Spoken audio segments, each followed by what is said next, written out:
Can you remember a time with you and your partner where you used that and it was like, oh, it's received so softly as opposed to you did this? When we're in a heightened emotional state and our sort of animal brain takes over, it becomes, you did this to me and you made me feel that way. But it's like, no one can actually make us feel a particular way. I love this idea of not trying to be right. That seems like an important key to healthy relationships. It's like a separation between the heart and the head, because the head is like this logic, rational reason wanting to prove a point, whereas the heart is always coming from a space of unconditional love and acceptance. So we're here with Ella, and Ella, you are a relationship coach, expert. This is something that you think about and live every day.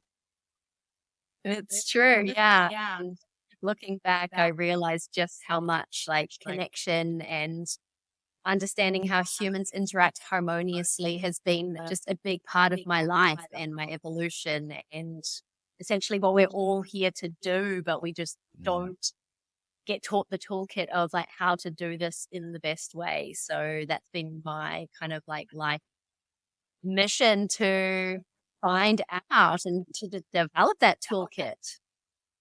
Yeah, that's beautiful.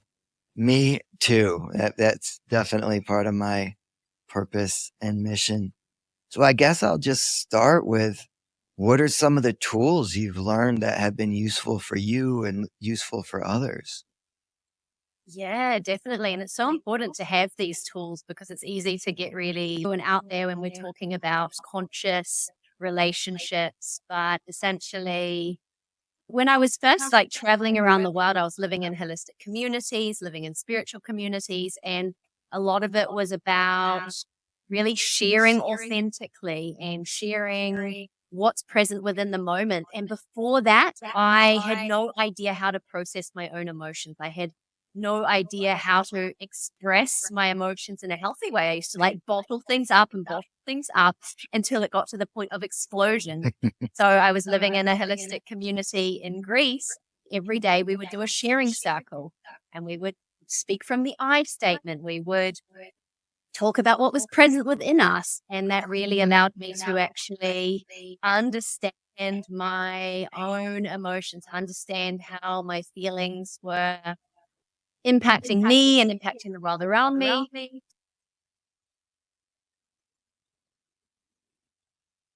And learning the toolkit of nonviolent communication, how to speak of from our desires, how to speak of what we need in a sense that it's not taking from the other, but it will be a gift for them to actually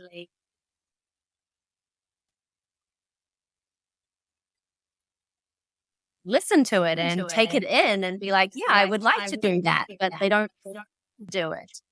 So I think that was another one. And then one of my big tools that I use now is human design. And this is such an incredible knowledge-based system for understanding who we are before the conditioning of our schooling system, our family, the world, society.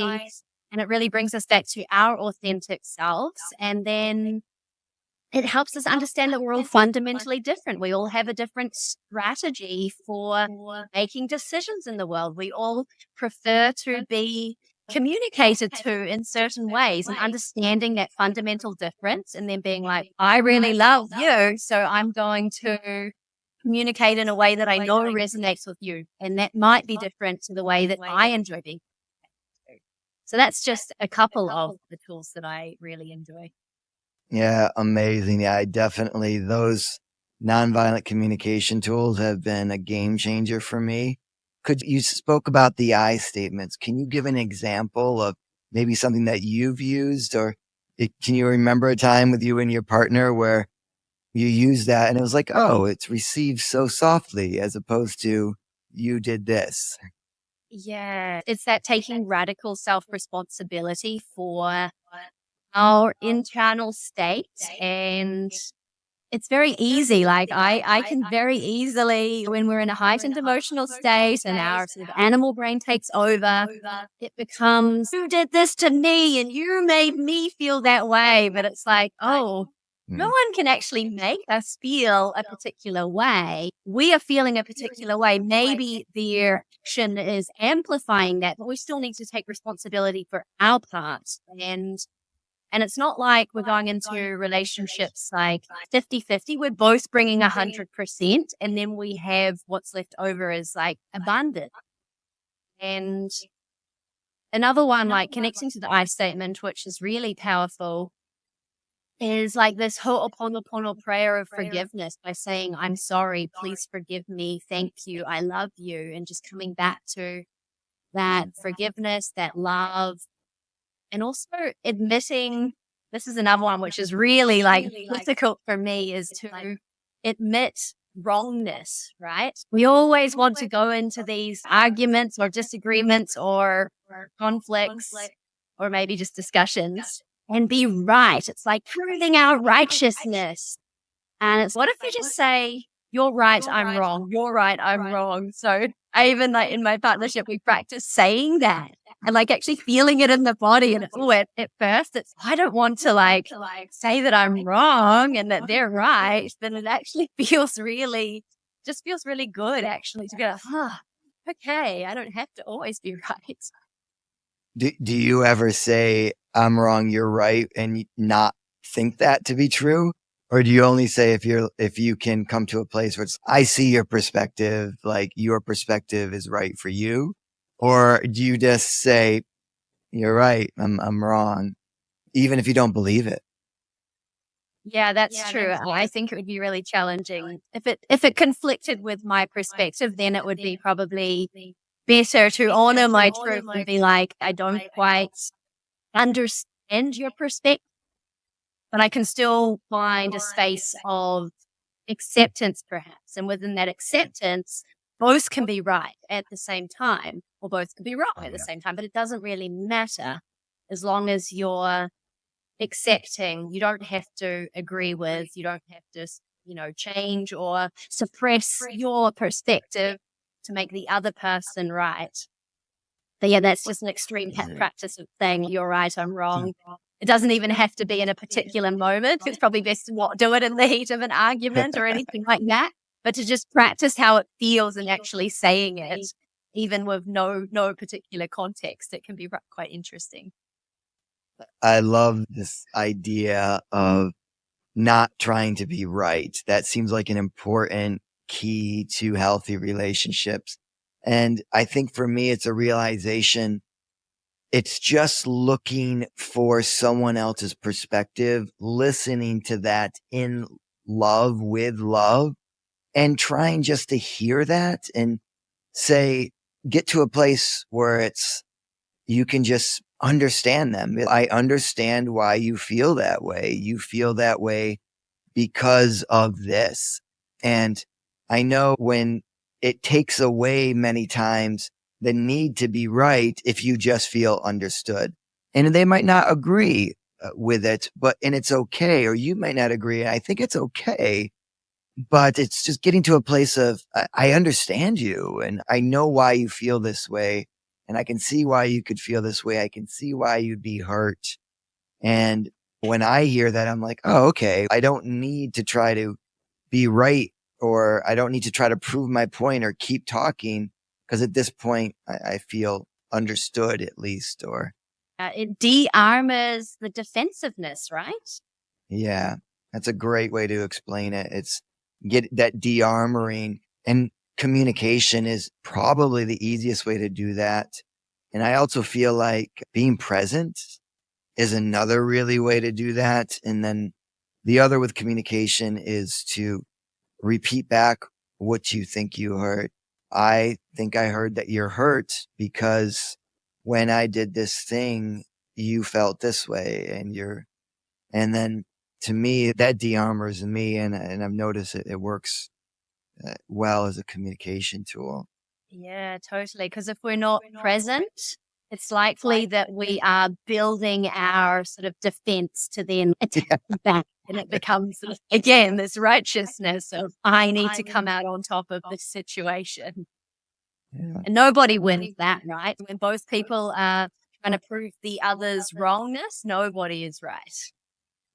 So how would you summarize that concept that you just said when you're talking about trying to prove your right or your righteousness, but that's not really what you're trying to get to. So what is your perspective on that, or what advice would you give people in regards to that? I'm not Yeah, sure if that was I feel clear or not. it's like a separation between the heart and the head, because the head is like this logic, ration, reason, wanting to prove a point, whereas the heart is always coming from a space of unconditional love and acceptance. So if we can have that pause, and a lot of the time it's maybe not resolving a conflict in the heat of the moment because everything is amplified. So taking space, coming back to your own body, your own energy field, coming into your own aura, and being there, like feeling your emotions individually, but not with having the other person's intensity. Because even in human design, like I have an open emotional solar plexus, my partner's is defined. So I take in the emotions and then I can amplify it. So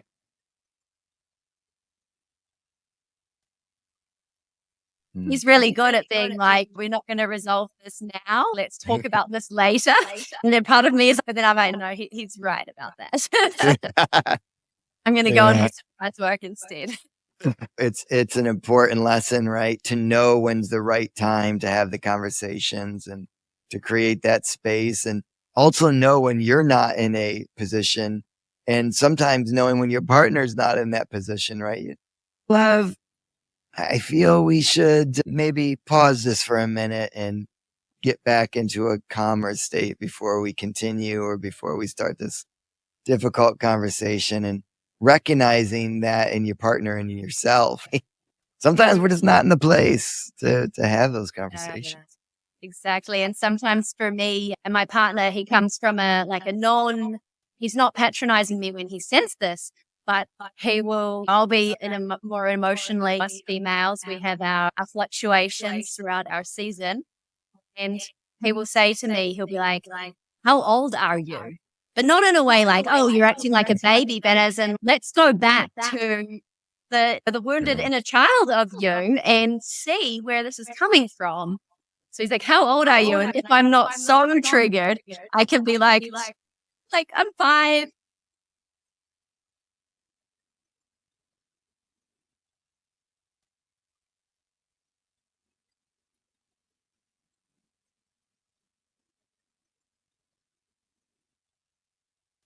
And then he softens as well. And then he's, oh, okay. Like I can have a little bit more empathy and compassion because my partner isn't her highest adult self in this moment. She's acting out of her triggered inner 5-year-old. And, how would you treat a 5-year-old in that state? You would probably give them a hug. You'd give them love and compassion rather than try to attack or judge or criticize or blame.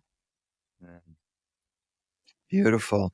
I'd love to hear a little, just some overview of your relationship. How long has it been together? And maybe a little bit of your journey. Did you start as friends? Did you go straight into being lovers? Or maybe a little of the journey, anything that you feel comfortable with. Yeah, absolutely. So we've been together 2.5, nearly 3 years, and we met in Bali. We've both been living here for 6 years, and we actually matched on Bumble. And I think one of the very first question I asked him was like, "What are you actively doing to not project your traumas and your past onto those Oh, close years?" God. Only the right person would answer that question, too. Exactly, and that would be the only kind of person that I would be willing to meet. So he responded positively and shared that he had a close inner circle and he did a lot of inner work. And I was like, wow. And then he asked me, like, okay, and what about you? So it was a really great introduction. And then he was actually moving to another island near Bali.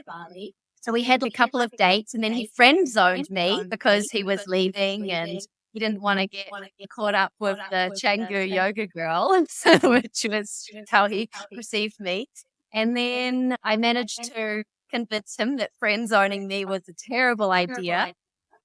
And yeah, a lot of different synchronicities happened. And then I went on a plant medicine journey, which gave me space and time to not jump over and like rush into things, but really honor that for myself. So we had the time leading up to that to talk on the phone every day and just get to know each other. And then after my journey in Ubud, I went to Nusa Lembongan and then spent some time with him. And this was all during the lockdown, actually. It was like the start of the lockdown, and there was talk of the borders closing, and they were going to stop all the boats to Lembongan. And I was teaching yoga in Canggu, and it just was feeling not right. So I just hopped on a boat. I packed my bags. Brought my dog with me, and I just went to the island. And every time I tuned in with myself, should I go back? I was just like, no. Then we ended up staying there for 6 weeks, and then I ended up moving all my stuff to this tiny little island, and we lived there for nearly a year before we came back to the mainland. But yeah, before me, Iggy was also very much like a lone wolf. He was like celibate for almost a year, I think. So he was very much in his Wow. own energy, and he would be like meeting people, but he didn't think it was the one. He was like, thank you, but no thank you.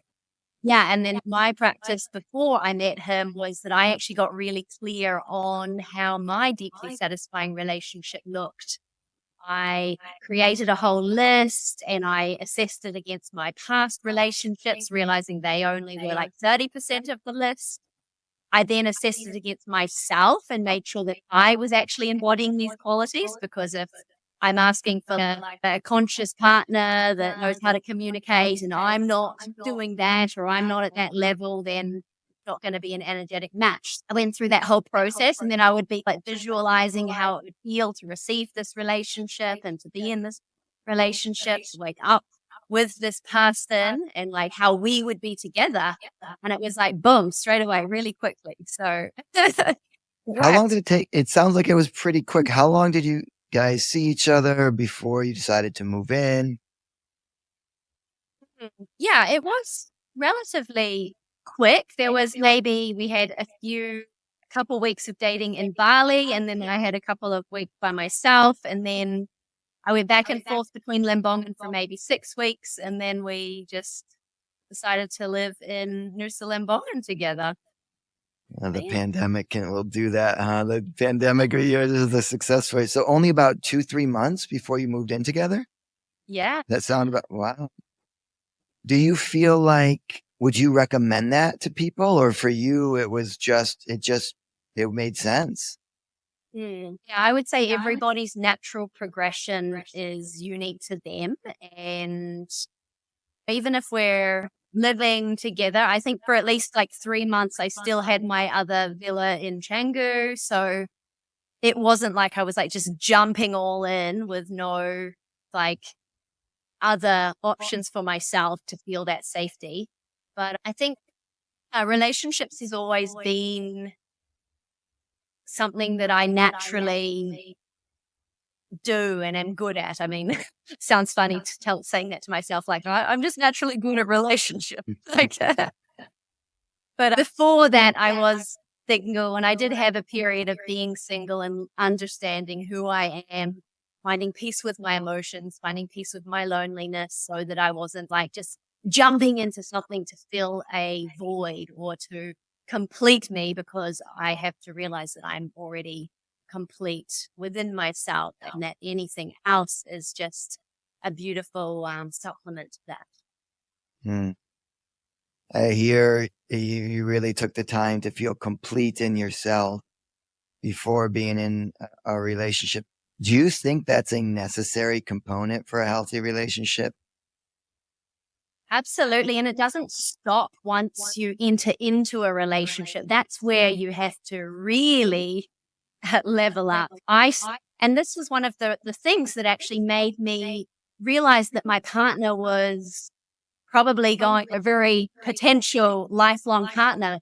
Because in the past, when I would be with a new person, I'd wake up and be like, oh, I need to go and shower so I'm not smelling. I need to put makeup on. I need to pretend I'm doing something spiritual or whatever.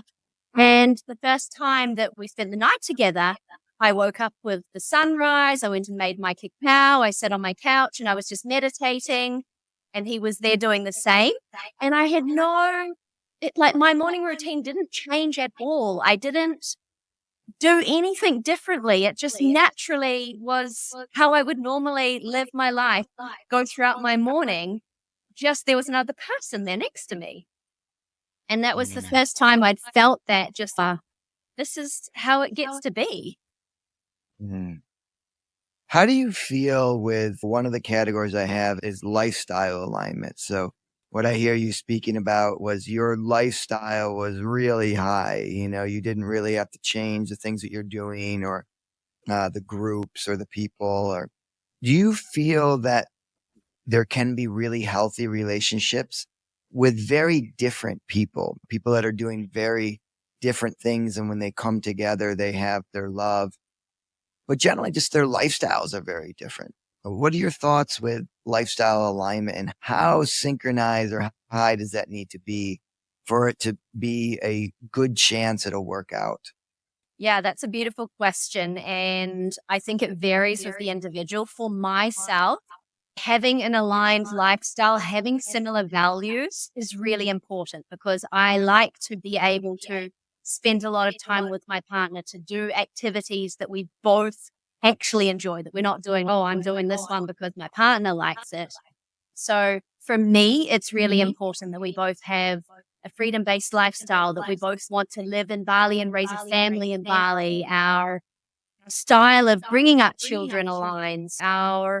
Our lifestyle that we both are entrepreneurs is very aligned. And I can see how it can be difficult for those that do not have an aligned lifestyle, because you would have to put so much more of a conscious effort into having that quality time, into investing in the relationship. Whereas for me, it's easy that I can wake up, do my morning routine, make a cacao for my partner. He hasn't gone to work because his office is in our house. So we get to have those like playful little touch points throughout the day. And for me, that's really important. Other people might not value that so much. For me, connection is my currency, relationships is my life. For other people, maybe their career or success is more important than being a family person. Yeah, it varies, but for me, it's definitely very much up there. You mentioned a lot of lifestyle alignments. On the I think I see lifestyle alignments and core value alignments a bit differently, but when you were speaking, I'm questioning if they're similar things or the same thing. For me, like, I think the lifestyle alignment is the things that you like to do, your hobbies, things of the sort. And core value alignments could be, they could be related, but could be a little different. For example, curiosity is a core value of mine. I love everything is about curiosity, and I'm always curious about all the different things. And that's a core value of who I am. And someone that is really against that and is like, why are you always looking up weird things on ants and aphids and lions? It's, to me, that would be, I don't know if I need them to have the same core value of curiosity, but I need that respect of those core values. So I'm curious your thoughts on the core values versus having them be similar or the same. For example, a philosophy or a belief in afterlife or a belief in spirituality, and compared to just a respect of those core values. Yeah, I see where you're distinguishing them, and that makes sense. So, yeah, within that regard, I think having the lifestyle is very important to have aligned lifestyle. And then when it comes to values, yes, there can be some differences in values, but I think there has to be that underlying respect for that difference. Mm. And yeah, when I'm looking at my relationship, I feel like the values are pretty much in line. I think that my partner being more masculine, he values more having that success and being the provider. But then it comes into that polarity as well, because I value more flow and more softness, and to be able to go and have that freedom of my time with my girlfriends and to do other activities. Yeah. Thank you for that. Yeah, it's a bit of a curiosity as I'm creating the framework. I want to try to figure out the simplest system for people.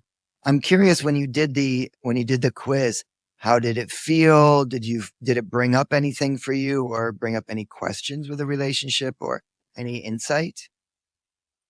Yeah, I'm trying to think back. I did it a couple of days ago. I think it did. It brought up a conversation about polarity with my partner. Mm. So that was very curious and interesting. And it made me realize that I don't put as much value into maybe passion, or I think I value more being like content and to just have a companion rather than to have this passionate, exciting,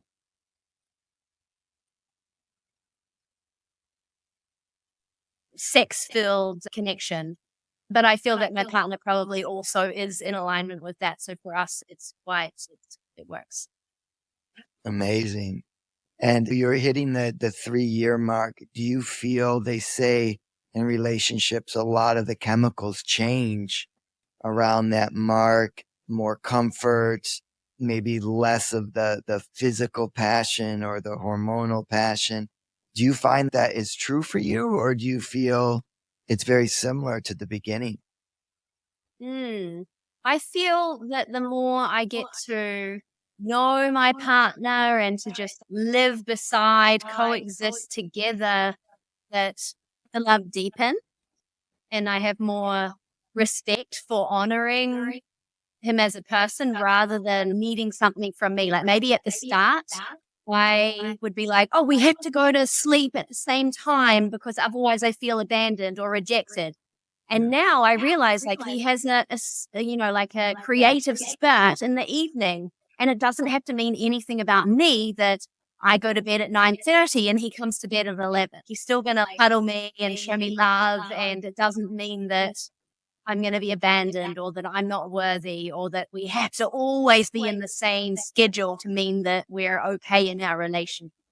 Do you guys have any framework around space, taking space, your own space? Or is there how do you deal with space in your relationship? Yeah, it has to be communicated. And I need like less space, I would say. And then my partner, when he is feeling like his energy, like we can feel it. Like it's so easy. You'll feel like you'll go close and the aura is a bit like, I need space. And so rather than being like, oh, like forcing it or pushing it, I'll be like, do you need to go and have a day in nature by yourself? And then you'd be like, yeah, oh my God. And it's like, great, you go do that. And then they come back with more love, with more energy because you give that spaciousness. So it's really just observing, not making it personal and taking that space that we need. Like I'm normally out and about in the morning. He really likes his morning work. And then I'll come back at lunchtime. If I go to the gym in the morning, he goes in the evening. It's good, but we still meet at various touch points throughout the day. So that works for you. So basically it sounds like there's a bit of an unwritten space by just your lifestyles. If you do morning, night, it's built in or happens naturally for you. Yeah. And I can feel it. If I look at human design, like my partner's a projector, so he doesn't Yeah. have as much consistent energy and he needs more alone space.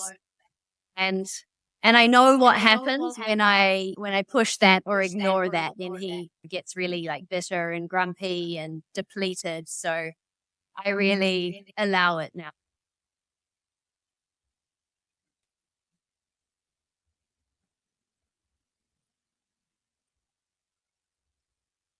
Okay. I lost you for a second, but the good news is with this thing, it keeps recording even if I can't hear you. Amazing. Do you have any relationship check-in practices? Like where you sit down and ask each other questions every month, week, whatever? We do, but we're not so consistent with it. So yeah, like we've definitely done it in the past and I like to even have like questions on my phone and sometimes on a Sunday we will check in. But normally, yeah, we like to ask each other like how we're feeling or yeah, have these times together there, but it's not in the calendar. Got it. And did you learn any of these tools from someplace? Those questions, or you just make them up yourself? And Oh, goodness. I probably have. I don't know. I've done so many different things in so many different places. It all just pulls together. And mm, yeah, do you guys yeah. do any? I was thinking, like, yeah, maybe when I had a therapist. Next kind of basic structural question is: do you guys do like consistent date nights? Some couples you'll say, "Okay, we're gonna pick a day and make sure that we're having intimacy time or date night together." Does it happen more naturally? In Bali, we tend to have a lot more space for our flow. And back in some of the cities, a lot of the couples do this. I'm curious if you have anything that you guys do. Yeah, I mean, we definitely go. We have like our favorite restaurant and we go there at least once a week. I mean, in Bali, we're so blessed with really Mm, affordable food. So we pretty much we have our pizza date night, and normally in the weekends we will one of the mornings we take our dogs to the beach or we go on little adventures. So this Sunday we're gonna I've blocked the calendar off and it's just going to be our day to go explore a beach, and we will yeah. normally take some fruit and take the dogs and just spend a few hours in nature reconnecting. So Mm. that's definitely a consistent practice that we have. That's beautiful. Do you feel like if you didn't have that practice, your relationship would suffer? Yeah, definitely. Because when, especially being in the entrepreneurial realm, like everything there is, it's like, when do your hours end? Everything has revolved around like business, and it's, we both love what we do so much. So it can be super easy to like go to our favorite restaurant and eat pizza and just be talking about business, about Mm, different ideas like that. And then I'm like, let's like not talk about business on this date night, or let's like turn our phones off. So yeah, it's important to really have that sacred space for talking about our future, building a family, mm. creating a home, how that looks, rather than just business topic, which can be a little bit life draining.